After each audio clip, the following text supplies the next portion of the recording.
Hey everyone, Skull902 back here for Sonic Chaos, the Sonic Run. This is part 2, and before I get into the real meat of the commentary for this part, I do want to mention a couple of factoids about the game.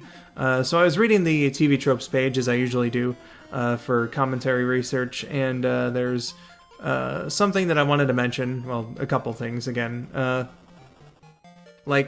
The first thing is, Tails, when given the choice in these classic Sonic games, is usually considered the easy mode. Sonic 2 notwithstanding, and honestly, the Sonic 3 half of 3 and K, there can be an argument made for that in my opinion, but that's neither here nor there for right now.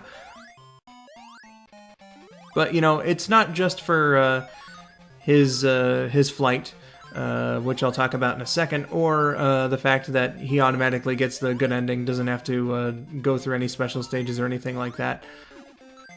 It's also the continue system.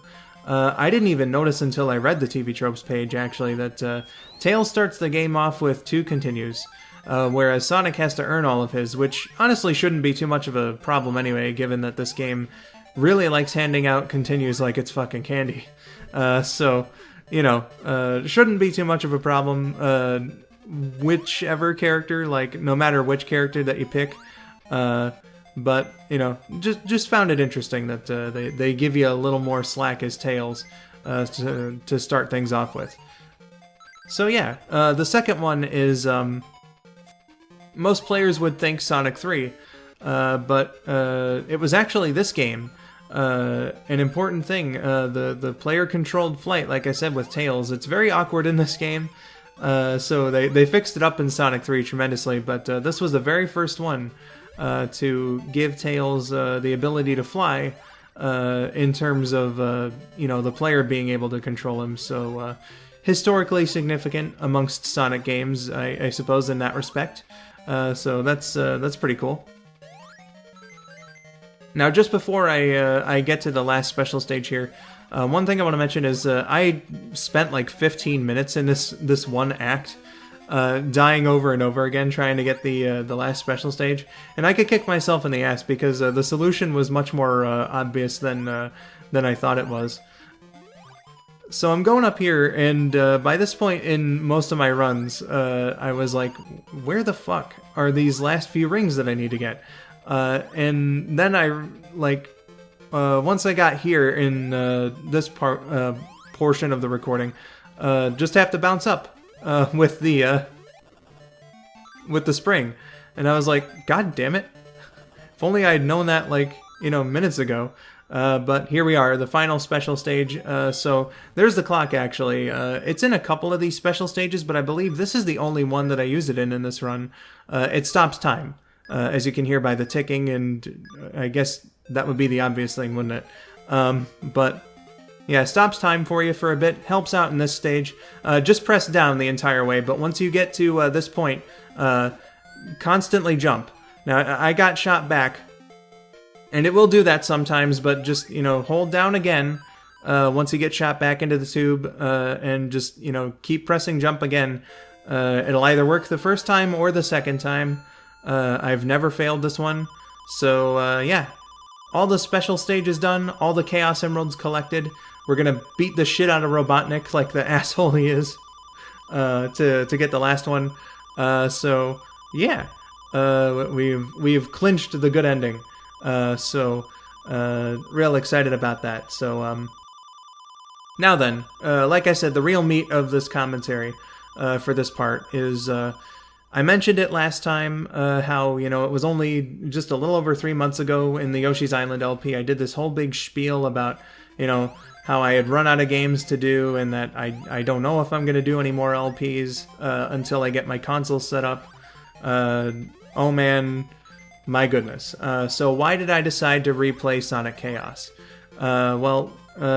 I think the special stages is kind of the obvious thing, I could get the good ending as Sonic now, so, that's one thing, but I think the major reason why is, and this kind of extends to Donkey Kong Country 3 as well, but, I still think that the commentary in Yoshi's Island turned out, good by my standards, but I was thinking about it as I was recording it, and whatnot, but like I really leaned into the whole aspect of it being my Christmas playthrough. And, you know, I liked, you know, recalling all my holiday stories with you guys and whatnot, but, you know, had I not done that, I really think that I would have been fucked. Like, you know, if I had done that game during the summertime, I might have run out of things to say, and that's not good. So it being the Christmas playthrough really saved me. So, like, I don't know, I just feel like, not disappointed, I guess, but more so like I can do a bit of a better performance. So, you know, I can get the good ending as Sonic now in this game. I can talk through it without getting lost or whatever in the commentary. I don't have to worry about, you know, talking about like, hey guys, you know, my springtime memories and whatnot. So that's the reason why I decided to do this in terms of a commentary standpoint. I just want to do a game where like I know I can do the whole thing without having to really, you know, dig deep and talk about, you know, more unrelated things and whatnot. So there's my explanation in a nutshell. But, you know, another thing is my original Sonic Chaos LP. You know, there's some things, you know, I didn't mention about the game. Like, you know, the story and whatnot. I covered this in part 1 as well, and, you know, the early portion of this part.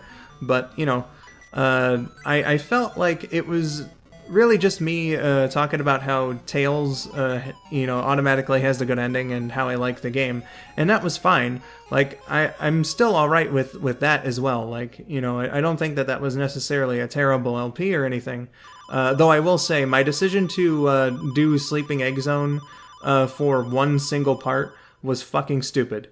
There's no reason why that LP should have been 4 parts. It should have been 3 like this. But yeah, that's essentially it. Is, you know, I can do the good ending as Sonic. I feel like I would have gotten lost in my Yoshi's Island commentary had it not been around Christmas time. And you know, I felt that this was a game that I could do the commentary without having to rely on that. Look how fucking fast I finished this, by the way. My goodness, I'll get into the signs in the next part. And the final thing is just that I felt while the original Sonic Chaos LP was fine, I could have done better with it. So yeah, that's the whole crux of why I'm doing this again. If anybody was wondering, that's why. So yeah. Before this leaves my mind and before we're past this zone, I mentioned how the invincibility theme in the last part was like sort of a take on You Can Do Anything.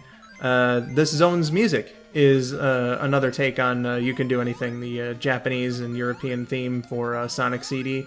So I thought that was really interesting. It's a remix of Green Hills Zone from Sonic the Hedgehog 2, the Game Gear Master System version of that game. So, yeah. For this part here, keep jumping, otherwise it's a death trap. I was very lucky to think of that at the last possible second. But, yeah. Once it gets to the last little block there, it's fine to jump through, but you don't want to get crushed. And Symph, I didn't get crushed at all, so, yeah. Just, you know, want to point that out as well. There's an extra life up there. I decided to go and get that before completing the level. So yeah, you know, just an interesting thing here that they remixed Green Hills Zone, which is a remix of You Can Do Anything. And I guess, you know, since this is Mecha Green Hill Zone, that leads more credence. Not that it really needed to be, you know, pointed out even more after I said it last time, but, you know, it's all in the manual, like I said, flavor for the story, blah, blah, blah. But, you know, if you didn't believe me last time, you know, this is Mecha Green Hill Zone, so this game definitely takes place on South Island. still doesn't fit within the Sonic continuity at all. This and Triple Trouble, I guess, are just, you know, some weird alternate universe, but there we go. So yeah, I talked about things that were different between Sonic and Tails, but this, thank God, stays the same. This extremely difficult boss, you know, I really like challenge, so I'm really glad that the difficulty in this boss didn't change at all between the Sonic and Tails playthroughs. So yeah, good stuff, but with all that said, I shall now leave you for the finale of the Sonic run of Sonic Chaos for the Sega Master System. I don't know why I dragged that part out. Whatever. I'll see you guys in part 3 next time. So until then, I've been Skull902. Thank you for watching and have yourselves a wonderful day.